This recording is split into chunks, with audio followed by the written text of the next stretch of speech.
ఈరోజు కూటమి ప్రభుత్వం వచ్చిన తర్వాత డాక్టర్ బిఆర్ అంబేద్కర్ గారి రాజ్యాంగం కాకుండా నారా లోకేష్ గారి రెడ్ బుక్ రాజ్యాంగం ప్రకారం ఈరోజు వాళ్ళు ప్రభుత్వంలోకి రావడానికి అనేకమైన హామీలు ఇచ్చి వాటిని నెరవేర్చకుండా ఈ విధమైనటువంటి అణగారిన వర్గాల మీద దాడులు ఎంతవరకు సమంజసం అని చెప్పేసి ఈరోజు రాష్ట్ర ప్రజలందరూ కూడా ఈ అంశాన్ని గమనించాల్సి ఉందిగా కోరుతున్నాం.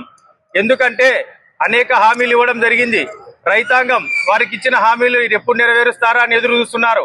అక్కా చెల్లెళ్ళు నెలకు 1500 రూపాయలు ఎప్పుడు ఇస్తారా అని ఎదురు చూస్తున్నారు. యువకులు ఉద్యోగం ఇస్తారా లేకపోతే 3000 రూపాయలు నిరుద్యోగ వృత్తి ఇస్తారా అని చూస్తున్నారు. విద్యార్థులు వారికి సంబంధించినటువంటి ఫీజు రియంబర్స్మెంట్ నిధులను ఎప్పుడు విడుదల చేస్తారా అని చూస్తున్నారు. 50 ఏళ్లు పైబడిన వారు బీసీ ఎస్సీ ఎస్టీ మైనార్టీలు వాళ్ళకి పింఛన్ ఎప్పుడు ఇస్తారా అని చెప్పేసి ఎదురు చూస్తున్నారు. వీటితో పాటు అనేకమైన హామీలు ఇవ్వడం జరిగింది. వాటిని పక్కదారి పట్టించడానికి ఈ విధమైనటువంటి దాడులు చేయడం ఎంతవరకు సమంజసం?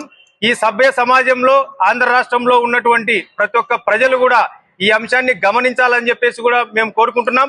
కూటమి ప్రభుత్వానికి మరొకసారి మా విన్నపం, ఇప్పటి నుంచైనా కనీసం ప్రజలకు ఇచ్చినటువంటి హామీల మీద దృష్టి సారించాలి తప్ప ఈ విధమైనటువంటి కక్ష సాధింపు చర్యలు కరెక్ట్ కాదని చెప్పేసి కూడా ఈ సభాముఖంగా మేము తెలియజేసుకుంటున్నాం. Thank you.